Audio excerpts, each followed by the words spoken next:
Exegol est un environnement pour pentester tout en un qui se veut être une alternative crédible à Kali Linux ou encore Parrot OS. L'idée étant de proposer un outil modulaire, fiable et rapide pour réaliser des tests d'intrusion en environnement professionnel, mais aussi pour vous entraîner avec des CTF, du bug bounty et plus généralement pour monter en compétences. Il est réalisé par une formidable équipe de développeurs et de pentesters, dont Charlie Bromberg faisant office de référence dans le domaine en France. Parmi les avantages d'Exegol, il y a la possibilité de l'utiliser sur tous les systèmes d'exploitation populaires, la possibilité d'enregistrer et de rejouer les sessions de pentest, la possibilité de créer ses propres systèmes virtuels à la volée et donc de s'affranchir des différents soucis propres aux machines virtuelles classiques. Je vais donc vous montrer comment l'installer sous Windows d'une part et sous Linux d'autre part, et puis on verra comment l'utiliser. Allez, c'est parti! Comment installer Exegol sous Windows? Première étape, lire la documentation. Je suis ici sur la documentation officielle d'Exegol, et d'ailleurs je remercie les personnes qui l'ont écrite car elle est tout de même complète et elle permet d'aller beaucoup plus vite que de tout chercher, surtout lorsqu'on ne connaît pas l'outil de A à Z. La documentation justement, je vous la donne bien sûr, elle commence par les prérequis, et les prérequis, on peut être chanceux ici, il y en a que 3 qui sont Git, Python, Docker. Mais là aussi, note très importante, il faut au moins 20 gigas d'espace disponible. Trop de fois, on installe quelque chose, on a un écran noir, on a une erreur, on ne sait pas trop ce que ça veut dire, et on se dit mais chez moi ça marche pas, qu'est-ce qui se passe? On cherche, et finalement c'est un problème d'espace disque ou un problème de mémoire RAM. Je pense notamment à VirtualBox qui avait souvent ce type d'erreur. Donc avant de commencer quoi que ce soit, regardez bien que sur votre disque dur, vous avez au moins 20 Go de disponible. Je referme la parenthèse. On va donc voir pour Windows ici comment installer Exegol. Et pour ce faire, la documentation nous donne un lien pour chaque système, dont ici Windows. Du coup, pour installer Git sous Windows, alors c'est assez simple, on a en fait un fichier d'installation, un logiciel d'installation pour Git sous Windows. Donc vous cliquez dessus, je vous donne également tous les liens qu'il faut, comme ça vous avez la documentation en ligne à jour directement et puis vous n'avez pas besoin de télécharger d'autres fichiers ou d'autres choses que moi je vous dirai qui pourraient expirer. Vous téléchargez donc Git, je l'ai déjà fait. Et ensuite, ce qu'on peut faire, c'est que vous ouvrez PowerShell, donc vous tapez Power ou Windows PowerShell, ça devrait s'afficher. Vous le lancez comme ceci, je vais également un petit peu l'agrandir, hop. Et là, on va faire Git version. Dès lors que vous tapez cette commande, eh bien, vous aurez la version de Git en question qui s'affichera. Peu d'importance ici, l'idée c'est que vous ayez une version qui soit tout simplement à jour, mais c'est surtout de voir que la commande fonctionne, et c'est le cas chez moi. Donc très simple, hein, vous installez, vous faites suivant, installer, vous êtes autorisé à le faire cette fois-ci, et puis comme ça, Git c'est fait. On passe donc à Python 3. Là pareil, on a le lien pour Windows, et ici il nous dit de télécharger, enfin il nous propose sur le site officiel de télécharger la dernière version. Vous le voyez ici, c'est un petit lien. On clique donc dessus, on descend, et ici on a les différents fichiers d'installation, à nouveau, mais pour Python. Vous voyez qu'il y a différentes versions, alors nous on va s'intéresser ici au Windows Installer, et on a soit la version 32 bits, soit la version 64 bits, soit même la version ARM 64. Et là vous allez vous dire, et moi je dois prendre laquelle? Eh bien c'est très simple, si vous ne savez pas, vous allez dans la barre de démarrer de Windows, vous tapez à propos, vous allez sur à propos de votre PC, et là regardez, on vous dit dans type du système, votre système d'exploitation, en l'occurrence le mien c'est le 64 bits, processeur x64. Je vais donc cliquer sur Windows Installer ici, le télécharger, le lancer, je passe à nouveau les étapes pour vous raccourcir un petit peu la vidéo. Et une fois qu'il est installé, on va à nouveau vérifier que Python est bien installé. Donc on va de nouveau dans notre PowerShell et on va taper Python cette fois-ci. On met un 3 derrière sans espace. Par contre ensuite on met un espace pour mettre -- version. On fait entrer et là pareil il nous dit vous avez Python 3.8.10 d'installé. C'est parfait, c'est que ça fonctionne. Je vous joins donc l'aide d'Exegol pour avoir toutes les choses à jour si jamais ça venait à changer, et je vous joins également un document, ou en tout cas un texte, qui récapitule un petit peu toute cette démarche de façon concise, avec tout de même quelques explications supplémentaires qui peuvent vous servir. Donc là, vous voyez ici, je suis dans Windows 10 et 11, je précise également que si vous n'avez pas Windows 10 ou supérieur, il faudra soit utiliser un autre système, soit le mettre à jour, car là encore ça fait partie des prérequis, je ne l'avais pas précisé. Donc Git c'est fait, ça je vous l'ai montré ici, Python 3 c'est pareil, je vous ai tout écrit, comme ça vous avez vraiment tout ce qu'il faut sous la main, on en est là, Python 3 pour la version, pour voir que ça fonctionne. Ensuite je vous propose d'installer curl, ou CURL, qui est un outil permettant en fait de récupérer des pages web directement via la ligne de commande et ainsi de sauvegarder des fichiers distants. Donc c'est tout simple, c'est pas forcément indispensable, mais pareil, je vous donne le lien officiel. Vous allez dessus, maintenant vous savez si vous avez 64 bits ou 32 bits, donc vous choisissez à nouveau votre version, vous l'installez, et lorsqu'il est installé, vous pouvez taper, alors je crois qu'en tapant curl tout simplement, voilà, vous voyez qu'il nous demande de fournir une URI, donc je vais faire CTRL-C pour annuler, c'est que la commande a été bien installée, et on est bon aussi à ce sujet. Donc je reprends mon petit document, ensuite, donc là je vous ai déjà montré avec PowerShell, etc. On va ensuite installer pip, qui est un gestionnaire de paquets pour le langage Python, qui va nous permettre d'installer tout simplement Exegol par la suite, et éventuellement vous pourrez installer beaucoup d'autres choses. Donc c'est pour ça que je vous ai demandé d'installer curl, parce que on va faire exactement ce que j'ai dit, on va télécharger via ce lien bootstrap-pipa.io, un script qui nous permet directement d'installer pip, de tout gérer pour nous, de nous éviter de taper encore plein de commandes à la main.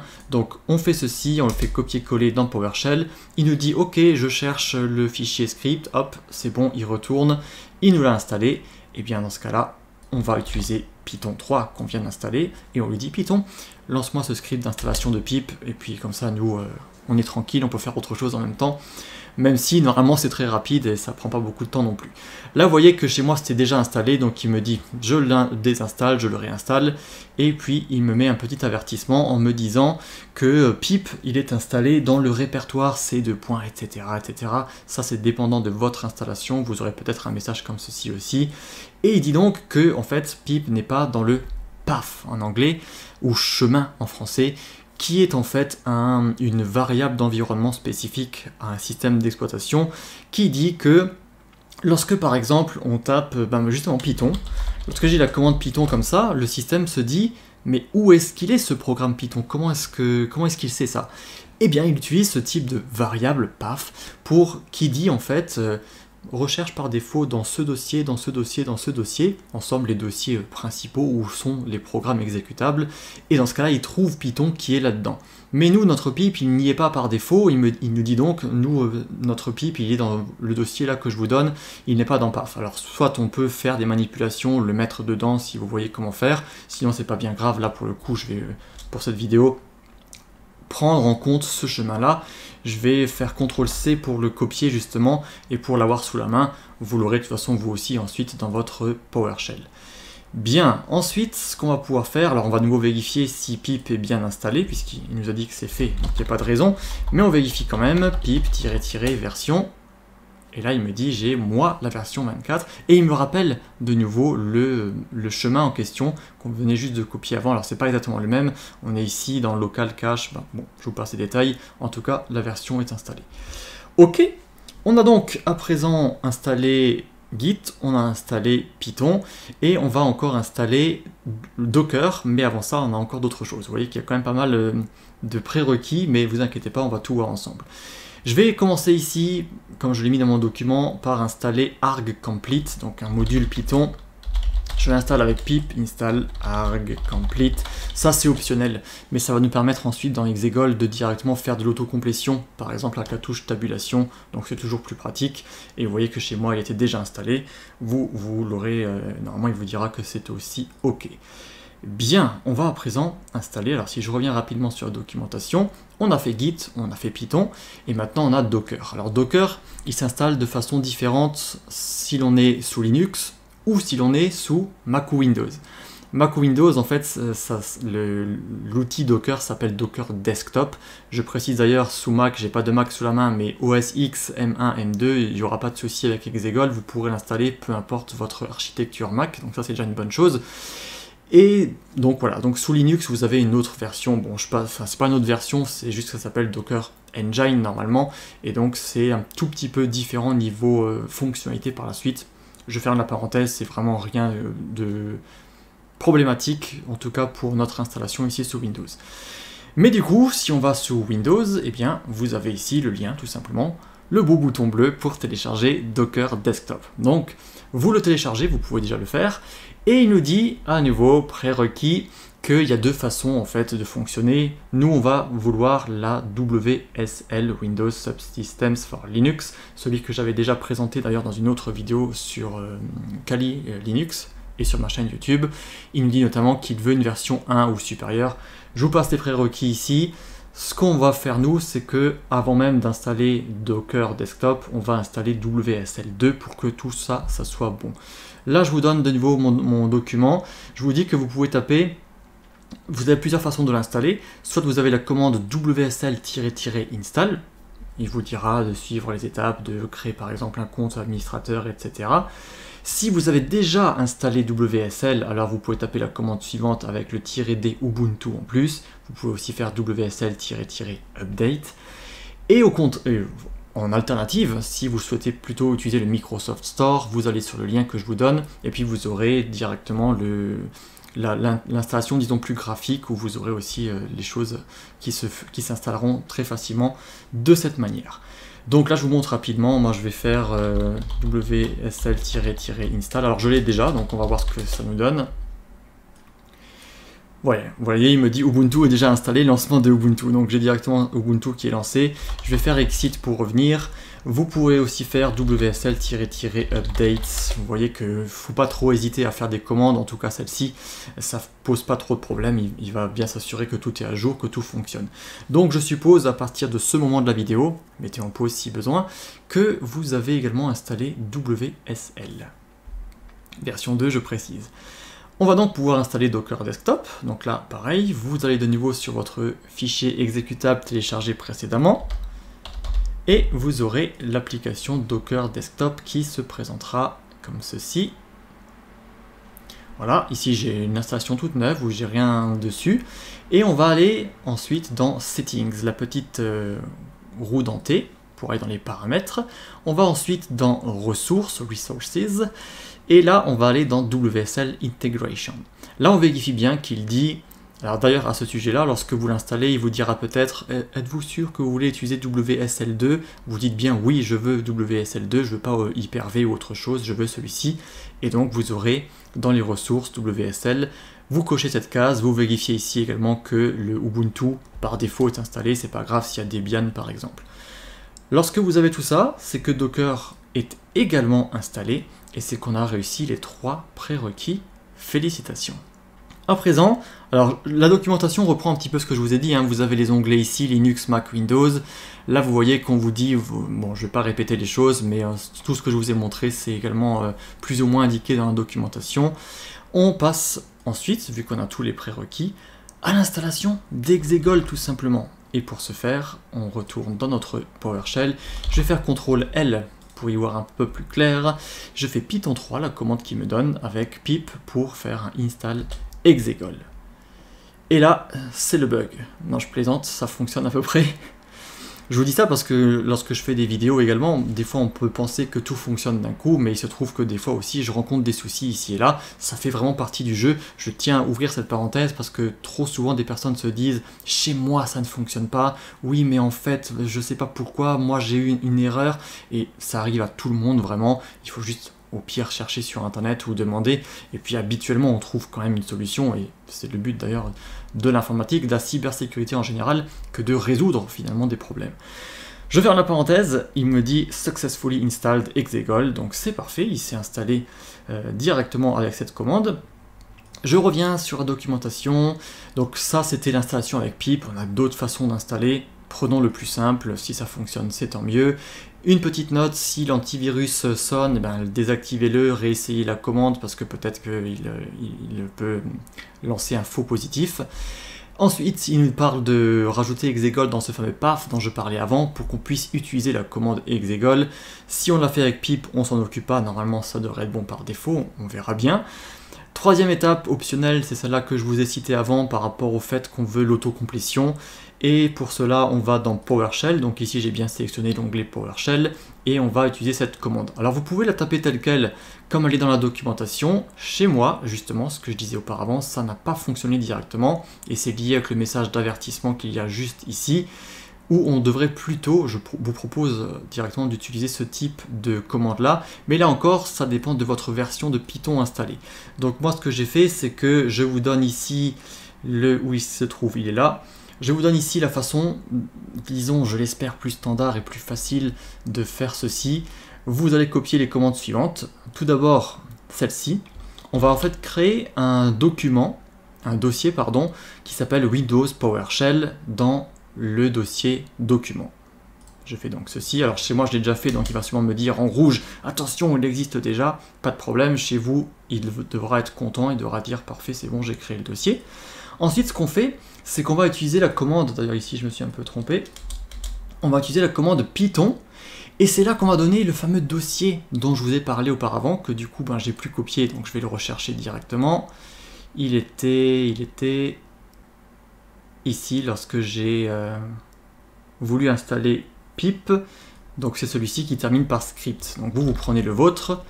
Voilà donc à quoi ressemble la commande. Vous voyez qu'il y a Python d'abord, vous mettez tout votre dossier, le vôtre que vous avez eu avant avec pip, vous rajoutez un anti-slash, vous mettez register python arc complete, ça c'est ensuite tout le copier-coller de ce qu'on vous donne dans la documentation officielle. Voilà, on fait entrer, il revient normalement s'il n'a pas trouvé d'erreur dans les chemins, etc. Et vous devriez avoir dans votre dossier, ici je suis dans mon dossier justement Windows PowerShell, vous avez un fichier comme ceci qui devrait être apparu. Si je fais modifier, bon, il move PowerShell IS, c'est pas grave, vous voyez, ça devrait ressembler à quelque chose comme ceci, ça veut dire que c'est bon, on peut continuer. Et pour continuer, eh bien, on reprend la documentation rapidement, parce que là, on commence à s'égarer un petit peu avec les détails, et surtout que ça, c'est optionnel, encore une fois. Je copie ensuite ceci pour le mettre dans la variable profile, je vérifie à nouveau ici, il m'a bien créé un fichier PS1, donc un script PowerShell, donc là, normalement, c'est tout bon. Ça, on n'a pas besoin de s'en occuper. Et puis, normalement, à partir de maintenant, exegol devrait être installé. Alors je refais CTRL-L. On va faire exegol-h par exemple. Et là, c'est le bug. Et c'est exactement la même chose que je disais avant avec notre fameux chemin path. C'est qu'on n'est pas dedans avec exegol. Et donc ce qu'on va devoir faire, c'est qu'on va devoir remonter ici un petit peu. Là où on avait avant notre installation de pip qui nous disait que, rappelez-vous, on avait, je vais refaire CTRL-C de ce dossier-là, c'est le même qu'on a vu depuis avant, c'est celui où on a les scripts qui sont installés et qu'on va devoir mettre dans notre variable d'environnement pour pouvoir utiliser la commande exegol en tant que telle. Donc ce que je fais, c'est que je tape par exemple variable ou variable d'environnement dans ma barre de recherche de Windows, je vais dessus, j'ai un bouton ici variable d'environnement, j'ai ici notre fameux path. Vous voyez là il y a toutes les variables de votre système et vous avez cette fameuse variable là, on peut la sélectionner, faire modifier et voici tous les chemins dans lequel votre système va regarder lorsque vous souhaitez exécuter un programme qu'il ne connaît pas et qui ne se trouve pas dans le dossier par défaut là où vous êtes avec votre PowerShell ou commande ou peu importe. Donc nous on va ajouter une case ici, alors on va faire nouveau, on fait CTRL V, on copier-coller tout simplement de ce chemin là et on lui dit OK, OK, OK. À présent, deuxième essai, exegol, alors déjà il faut que j'apprenne à l'écrire, exegol-h. Bon, c'est pas grave, on va réouvrir un nouveau PowerShell pour voir, exegol-h. Et cette fois-ci, ça fonctionne. Donc, vous voyez que des fois, redémarrer tout simplement le PowerShell. Alors, je sais pas du tout, vous voyez que je fais vraiment la vidéo ici sans édition particulière.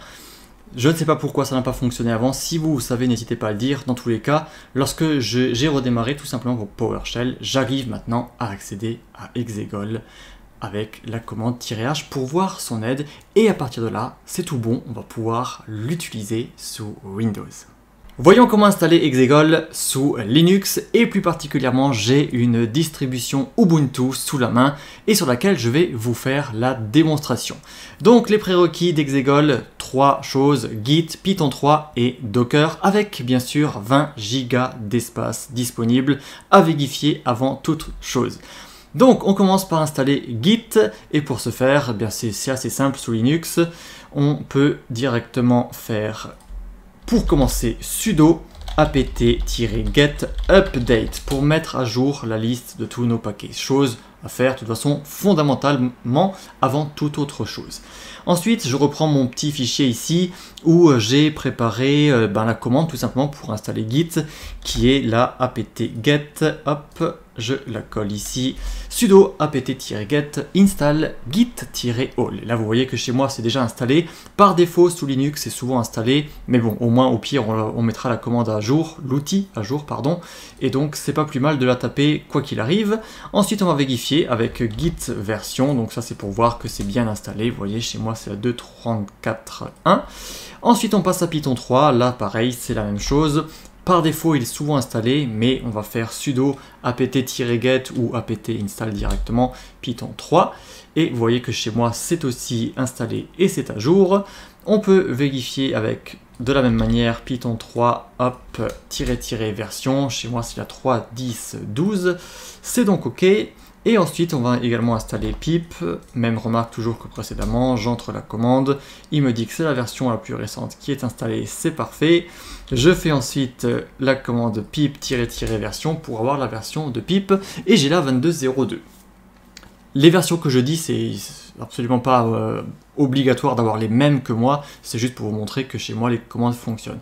Vous voyez que sous Linux ça va déjà très vite, on fait littéralement dans le terminal des commandes les unes après les autres, on vérifie que tout est installé, qu'on ait les versions si possible à jour, c'est l'idéal lorsqu'on fait ceci, si déjà on installe tout. Et ensuite on va également installer, c'est optionnel mais on va le faire pour avoir tout ce qu'il nous faut complètement. On va faire pip install arg complete pour avoir ce module et pour pouvoir ensuite faire de la complétion lors des commandes que l'on tapera par la suite. Bien, il nous reste plus qu'un prérequis, c'est Docker, plus particulièrement ce qu'on appelle le Docker Engine. Alors là, ce que je vais faire, il y a plusieurs façons de l'installer. Vous pouvez aller sur le site officiel, je vous ai donné le lien également ici, Debian, donc ça dépend de votre distribution. Ubuntu, Debian, Kali, c'est pareil, hein, vous pouvez utiliser ce lien Debian. La démonstration qu'on vous donne sur le site, c'est de déjà faire attention que Docker ne soit pas installé au préalable, notamment s'il y a une ancienne version, il faut bien tout désinstaller, puis réinstaller Docker proprement. Ça c'est ce qu'on vous dira de toute façon quoi qu'il arrive, mais on vous donne un peu plus d'étapes sur le site. Sinon vous avez la commande qu'on va taper avec curl, alors d'ailleurs on va vérifier que la commande en question est aussi disponible. Sudo apt-get install hop, et puis on tape curl comme ceci.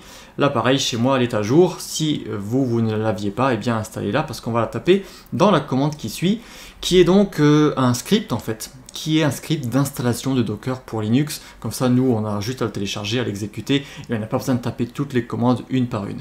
Alors là, vous allez voir que normalement, alors donc on le télécharge, voilà, ça se passe très bien.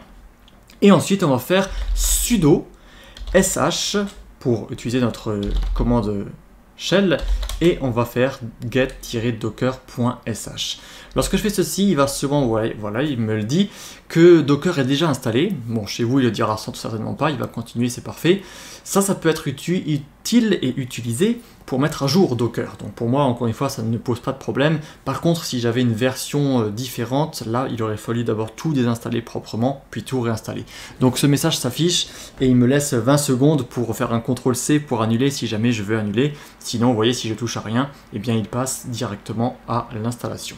Donc en attendant qu'il fasse cette installation, on en est déjà, donc tout ça je vous ai montré. On va ensuite tout simplement vérifier si Docker est installé et puis on sera déjà bon pour installer Exegol. Bien, il est installé, sudo docker-help, on va faire, hop, Et puis là pareil, on obtient l'aide de Docker, donc c'est qu'on est tout bon. On peut alternativement faire service, Docker, status, comme ceci. Et là vous voyez qu'il nous dit c'est actif, c'est running, donc c'est que c'est bon, Docker est en cours de fonctionnement. Très bien, et bien on passe à la dernière étape, qui est la commande d'installation d'Exegol avec pip, et plus particulièrement on fait la commande sudo python 3, le module pip, et puis on installe Exegol. Alors là aussi il est déjà installé chez moi, donc il va me dire que c'est déjà fait, ça va être très rapide. Quoi qu'il arrive, c'est plutôt rapide quand même, même si vous venez juste de l'installer. Il me met un petit message d'avertissement, pour le coup je vais ici l'ignorer. Et ensuite on va installer encore des autres choses optionnelles, notamment la complétion pour les commandes, ça c'est ce que je disais déjà avant. Donc on fait sudo apt install bash complétion. Vous voyez là je vous donne vraiment les commandes, vous les tapez telles quelles, hein, il n'y a pas de difficulté particulière. Et ensuite on va faire ceci. Ça c'est également de la documentation d'Exegol directement que je l'ai récupéré. Donc si jamais, référez-vous à celle-ci pour avoir les choses à jour, parce qu'on ne sait jamais, ça peut changer. Je mets également ici le export path pour être sûr que la variable, là où Exegol est installé, ben en fait il est dans ce dossier .local/bin. Et du coup, le système par défaut, lui, il ne va pas chercher les commandes, les outils en fait qu'on tape dans ce dossier-là. Il va plutôt les chercher dans un dossier, dans plusieurs dossiers déjà pré-remplis. Et donc, nous, bah, on aurait besoin de taper à chaque fois .local, bin, exegol pour le trouver précisément. Et pour pas faire ceci, mais pour avoir la commande exegol comme n'importe quelle autre commande, eh bien on fait cette commande-là pour dire ajoute-moi celle-ci, comme ça il va le trouver directement. Ok, CTRL L. C'est l'heure de vérité, sudo exegol-h par exemple pour obtenir l'aide. Et là, normalement, c'est bon, vous voyez qu'il est exécuté lui aussi, et il nous donne son message d'aide avec les différentes commandes que l'on va pouvoir taper. Voilà, installation très simple, on pourrait presque faire un script encore de tout ceci pour le faire vraiment en une seule étape, mais vous voyez que sous Linux c'est un petit peu plus facile et un peu plus rapide que sous Windows. Si jamais vous avez des erreurs à un moment donné, n'hésitez pas à noter le moment, l'étape, voire même la minute de la vidéo en question, et puis vous me dites ce qui pose problème, et puis on essaiera de voir ensemble. Habituellement c'est rien de spécial à partir du moment où vous avez tous les prérequis qui sont validés, qui sont bons lors de cette installation. Bien, j'imagine à présent qu'Exegol est installé et on va faire une petite démonstration de son utilisation. Note avant de commencer, Exegol ici, il faut le comprendre comme si on avait un système à part entière où on fait en fait ce que l'on souhaite avec. Il n'y a donc pas de tutoriel complet tout en un d'Exegol où on verrait en fait tout, enfin on peut le faire mais il y a énormément d'outils et l'objectif n'est pas là, mais c'est de comprendre comment il fonctionne, quelles sont les commandes que l'on peut entrer, et ensuite en fonction du contexte, en fonction de nos besoins, eh bien on pourra adapter, on pourra utiliser telle ou telle commande, et on pourra donc atteindre tout simplement nos objectifs. Ceci étant dit, je vais donc reprendre la commande qu'on a vue juste à présent, qui était exegol-h, et je vais comme ça vous montrer les commandes standards et les différents fonctionnements que Exegol nous propose. Pour ce faire, donc, il faut comprendre un concept assez important, et si vous connaissez un petit peu Docker, vous ne serez pas perdu, c'est le concept d'image et de conteneur. Faisons une analogie très simple. Une image, c'est pas au sens graphique, mais c'est au sens d'image de système. Imaginons par exemple que vous ayez un CD d'installation de Windows, et bien vous avez votre CD physique, vous l'entrez dans votre ordinateur, et puis vous installez votre système Windows. Votre CD ensuite, vous pouvez le réutiliser, par exemple dans un autre ordinateur pour réinstaller Windows. Et bien ici, le concept d'image c'est la même chose, où on a en fait une série d'outils, une image qui est regroupée par exemple par catégorie. Imaginons une image de tous les outils de pentest web, donc on aurait notre CD pentest web, et on peut l'insérer et on peut ensuite l'utiliser. Donc ça c'est ce qu'on appelle vraiment une image, le terme il est important, et dans Exegol on va avoir la commande install, donc c'est exegol install, et puis le nom de l'image en question. Donc on va voir tout de suite les images qui sont proposées. La commande ensuite uninstall, c'est tout simplement pour désinstaller l'image en question. Et le second concept, c'est le conteneur, ou container en anglais. Le conteneur, il faut un petit peu le comprendre comme une machine virtuelle, au sens où c'est l'application, le système en question que l'on a exporté, que l'on a utilisé depuis notre CD. Comme je le disais, si l'on met notre CD dans un ordinateur, on reçoit Windows, mais le CD, nous, on peut le réutiliser plusieurs fois pour avoir plusieurs Windows différents. Et bien là c'est pareil, à partir d'une image, on va pouvoir avoir plusieurs conteneurs différents. Donc, pour le conteneur, on aura les commandes start pour démarrer le conteneur, la commande stop pour l'arrêter. Et après c'est à peu près tout en fait. On a restart si on veut redémarrer, donc faire un start and stop. On a update si on veut mettre à jour une image.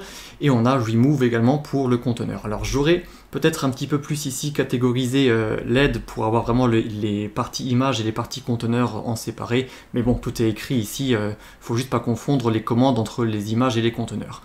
La commande exec, ça on va pas l'utiliser ici, c'est vraiment pour exécuter une commande et puis arrêter là. Mais c'est à peu près tout en fait, donc niveau commande, il n'y a pas beaucoup de difficultés ici. On a la commande info que je vais tout de suite vous montrer et on a d'autres ici arguments optionnels, par exemple pour avoir un niveau de verbosité, donc plus de détails. On a la commande dead que je viens juste de taper, et on a également des possibilités par exemple de lancer exegol en mode hors ligne, ou de choisir une architecture spécifique. Ça encore une fois on ne va pas en parler parce qu'on n'en a pas spécialement besoin ici. On a en dessous des exemples, donc là ça c'est pratique pour voir directement les commandes en action. Très bien, nous on va donc faire sudo exegol et je vais taper la commande info pour commencer. C'est l'une des commandes les plus importantes qui vous permet d'avoir une sorte de petit tableau de bord d'exegol. Vous voyez donc qui vous récapitule votre version actuelle, le Discord, la documentation, etc. Et puis il nous donne les images, nos fameux CD, qui sont installés ou qui sont disponibles. Là vous voyez dans ce tableau que j'ai 1, 2, 3, 4, 5, 6 images. Il est prévu dans exegol d'en avoir plus, et si ça se trouve au moment où vous regardez cette vidéo, vous en aurez beaucoup plus de disponibles. En tout cas, pour l'instant, il y a ces images sur mon système, et il me dit ensuite la taille de chacune de ces images. Alors à voir, des fois il marque qu'elle est compressée, si on a la possibilité de voir l'image compressée, donc qui est souvent plus réduite que l'image décompressée qui prend plus de place sur le système. Je précise ça parce que c'était ma remarque précédente, par rapport au fait qu'il faut beaucoup d'espace quand même disponible sur votre disque, par exemple ici jusqu'à 55 gigaoctets d'espace libre pour pouvoir installer l'image complète, ce qui s'appelle full. Donc moi j'ai installé l'image light avec les outils de base et il me dit également qu'elle est à jour, donc c'est tout bon, je n'ai pas besoin de faire la commande update qu'on a vu ici pour mettre à jour l'image, mais si je veux le faire, je pourrais faire exegol update light et je pourrais ainsi la mettre à jour. Les autres là je peux les installer. Alors comment est-ce que j'ai fait pour installer cette commande? Eh bien c'est ce qu'on a vu avant, on fait exegol install et puis on fait comme ça light ou nightly ou web ou osint, etc. Une fois que c'est fait, ça peut prendre un petit peu de temps. Exegol fait tout le travail pour nous, on n'a pas besoin de toucher à grand chose, et puis il nous affichera comme ceci qu'on a une image qui est installée. Ça c'est notre fameux CD, c'est comme si j'avais maintenant mon CD Lite qui est prêt, qui est conçu, que je peux utiliser. Et à partir de là, on a la partie conteneur, où là on nous dit que j'ai fait un conteneur, je l'ai appelé HTB, Hack the Box, il est à l'état arrêté. Il est basé sur l'image light, c'est là qu'on voit bien les choses se mettre en place, et il nous met ici plus de détails sur notamment les configurations que l'on peut ajouter à notre conteneur. Par exemple, on peut lui dire qu'on veut passer par un VPN dans le conteneur, etc. Donc vous, première chose à faire lorsque vous l'installez, c'est vraiment de faire la commande que je vous ai montrée, exegol install, et puis vous tapez le nom de l'image, par exemple, vous pouvez essayer de faire light, et puis vous pouvez revenir dans la vidéo ensuite. Lorsque vous avez au moins une image installée, vous allez pouvoir démarrer un conteneur à partir de celle-ci. Pour cela, c'est la commande start, rappelez-vous, c'est celle qu'on avait vue ici, start, où il nous dit qu'il permet de créer un conteneur Docker. Lorsqu'on fait start, on peut lui donner un nom. Par exemple, vous voyez que celle-ci que j'ai déjà faite auparavant, je l'ai appelée HTB, je peux l'appeler maintenant, alors je vais essayer d'être plus inventif, on va l'appeler test. J'arrive vraiment pas à trouver les noms, je m'excuse. On peut donc faire ceci. On peut aussi, d'ailleurs, je ne l'ai pas précisé avant de le faire, on peut tout à fait se dire, mais qu'est-ce qu'on peut faire avec la commande start? Eh bien, exegol nous permet d'avoir notre -h pour avoir l'aide, avec n'importe quelle autre commande. Donc que ce soit exegol install, start, stop, peu importe, je peux lui dire, dis-moi juste avec -h, l'aide, qu'est-ce qu'on peut faire avec cette commande start? Et là il me dit, eh bien par exemple on peut faire start le nom des mots, là l'image en question, c'est ce que je vous ai montré. Il nous dit on peut prendre un workspace personnalisé avec W, l'argument -W, donc un espace de travail spécifique. On peut utiliser -VPN pour utiliser un VPN, et on a diverses autres actions qui sont possibles.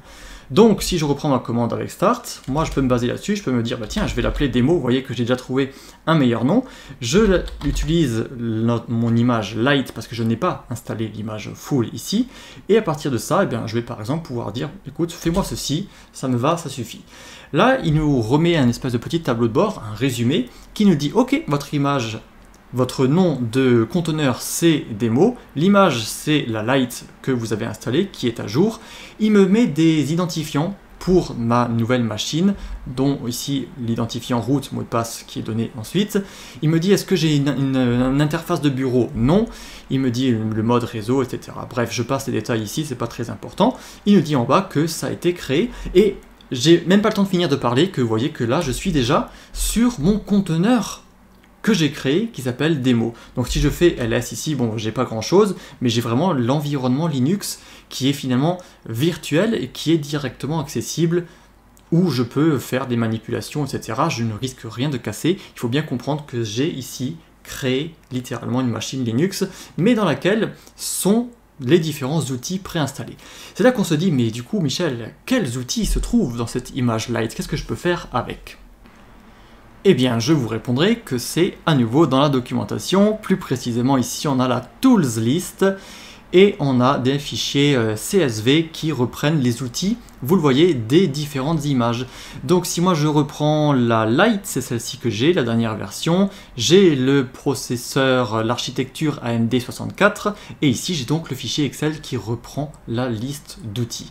Si j'ouvre celui-ci, je retrouve, hop, la liste des outils en question ici. Et là vous voyez, vous les connaissez peut-être déjà, notamment Hydra, Metasploit, Nmap, les classiques en fait, SMBmap également, et plusieurs autres, de Harvester par exemple, avec des informations et le GitHub en question. Donc à partir de ça, je sais déjà un petit peu quels outils sont disponibles, par exemple Nmap. Alors je vais refermer ceci parce que, encore une fois, je ne vais pas vous montrer maintenant comment utiliser tous les outils, mais simplement vous montrer que à partir de ce moment, je peux faire Nmap. Alors, je vais faire localhost pour la démonstration. Vous voyez qu'il est fonctionnel et que je vais pouvoir l'utiliser pour, par exemple, réaliser mon pentest. Si maintenant je veux quitter mon conteneur, eh bien j'ai la commande exit, hop, vous voyez que je retourne ici sur mon prompt initial et je peux de nouveau faire sudo exegol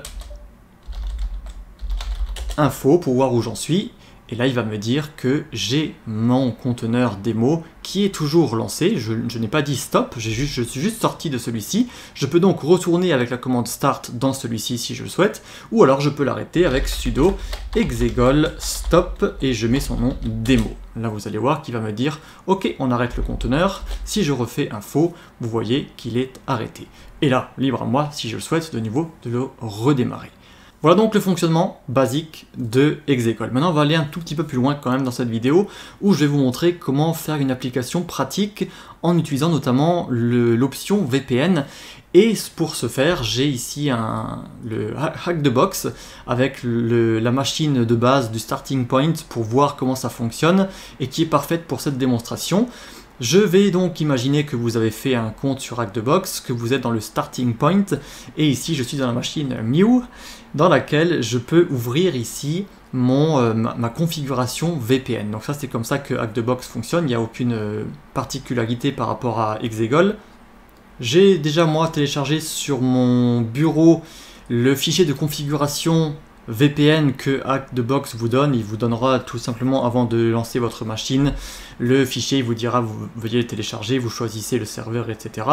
Donc ça je l'ai fait, je l'ai normalement ici, vous voyez je l'ai htb.ovpn, donc vous aurez ce fichier là aussi. Ensuite il vous dira de spawn la machine, de la créer, on le laisse créer le temps d'obtenir l'adresse IP.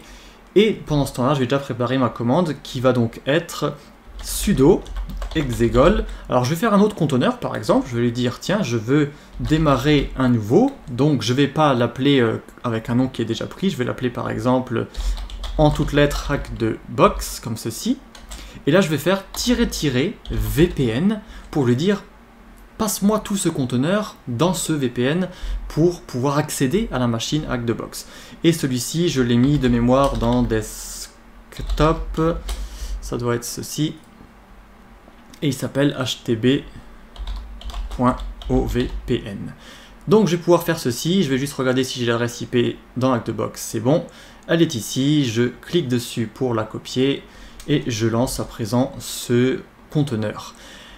Là, vous voyez que j'ai oublié de mentionner l'image en question. J'ai dit Start Hack the Box, VPN, mais j'ai pas dit que je voulais l'image light. Pas de souci. Exegol nous dit, mais attendez, vous avez oublié quelque chose, il nous remet le tableau et nous dit laquelle vous voulez utiliser, par exemple light. Donc là je lui dis, effectivement, c'était bien light que je voulais faire. Et il me dit ensuite, bon là il me met un petit avertissement, je vais faire yes pour continuer. Là il me dit, mais attendez, votre fichier OVPN, il manque une petite configuration, veuillez s'il vous plaît rajouter ces lignes dans ce fichier. Aucun problème, je fais copier. C'est ça aussi, je trouve, une des forces d'Exegol, c'est que au lieu d'avoir juste un outil qui bug et on ne sait pas ce qui fonctionne, il nous dit clairement il faut faire ceci, faire cela. Donc là je vais rajouter exceptionnellement du coup ces informations dans ce fichier OVPN, je le mets avant la ligne avec CA. Je fais CTRL S pour l'enregistrer, il me dit veuillez continuer avec entrée, donc je fais ceci. Là il me met à nouveau le résumé, il me dit j'ai mes identifiants, etc. Il me dit je suis du coup connecté avec mon VPN et il me crée à nouveau ce fameux conteneur. Là, je vais pouvoir, du coup, reprendre cette adresse-là. Hop. Là, vous voyez que c'est bon, je suis dedans. Et je vais tout de suite vérifier avec un ping si j'arrive à joindre cette adresse IP-là. Et vous voyez que c'est bel et bien le cas. Si je fais CTRL-C, il me dit 4 paquets transmis, 4 reçus. Donc c'est tout bon, 0% de perte. Et à présent, je peux suivre le tutoriel tout simplement. Il me dit par exemple ici, à quoi sert l'acronyme VM Virtual Machine. Bon, je l'ai déjà fait, je vous laisse faire ça, je ne vous donne pas les réponses ici pour le coup. Mais c'est assez simple à suivre et ça vous permet vraiment d'accéder comme ça à toute la machine, à voir comment ça fonctionne. On va par exemple pouvoir faire un nmap-sv sur cette même machine avec the box. À partir de celle-ci, on voit qu'il y a un port ouvert, port 23, telnet.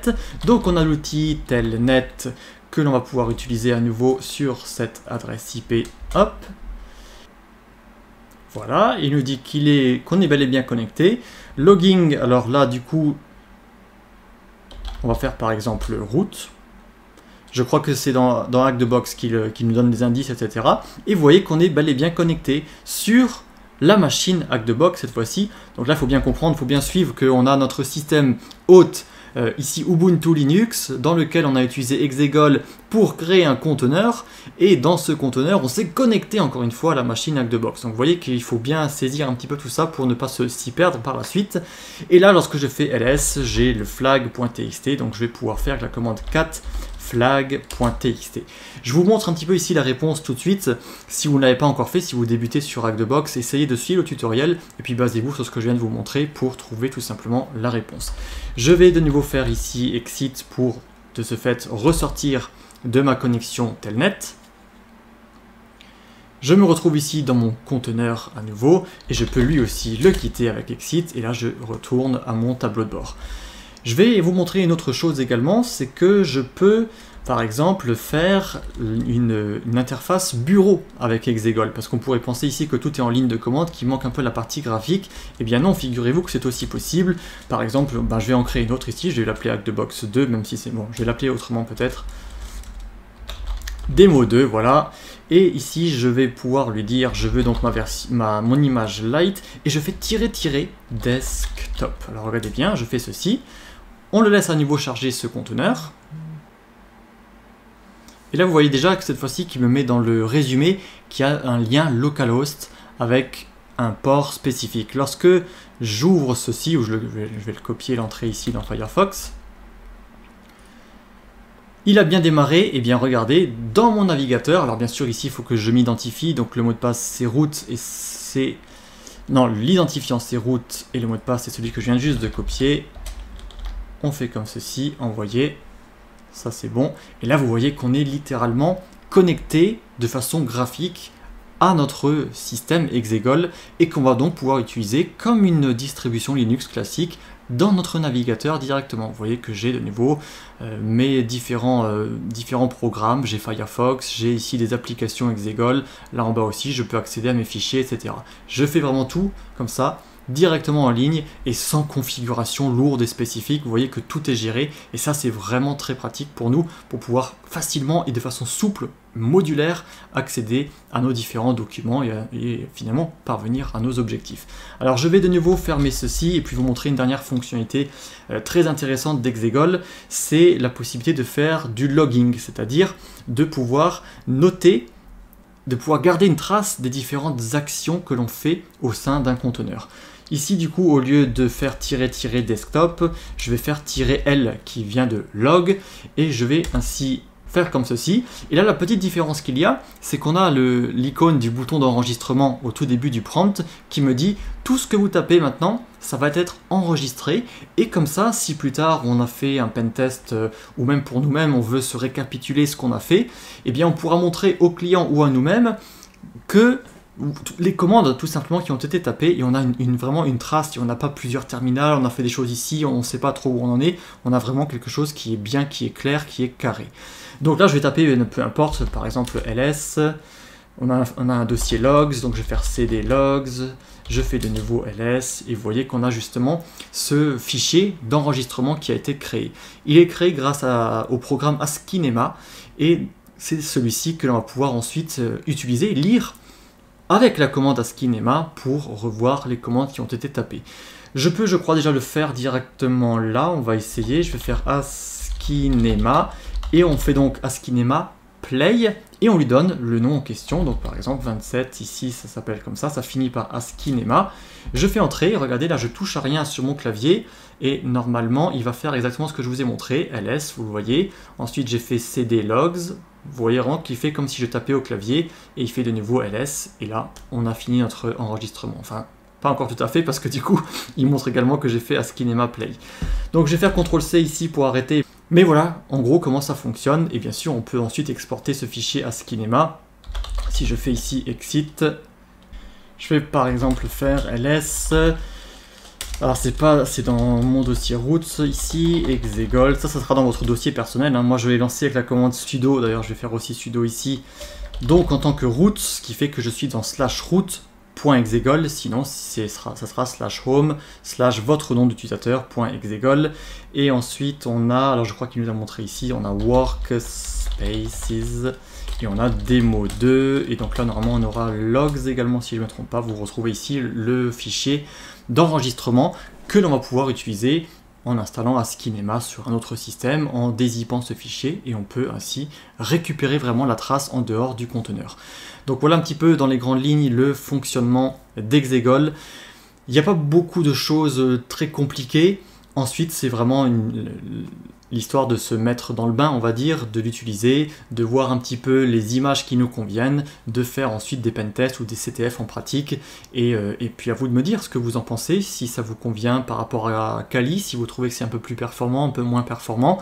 Dans tous les cas, c'est une formidable alternative selon moi, qui mérite d'être mise en avant, surtout que Exegol est exécutable sous Mac, peu importe l'architecture Intel ou Apple, sous Linux bien sûr, je vous l'ai montré ici, et sous Windows également, je l'ai aussi montré. Voilà donc pour ce tuto, n'hésitez pas à me dire si vous a plu ou pas, n'hésitez pas si vous avez des questions ou si vous avez des suggestions, et je vous dis à la prochaine.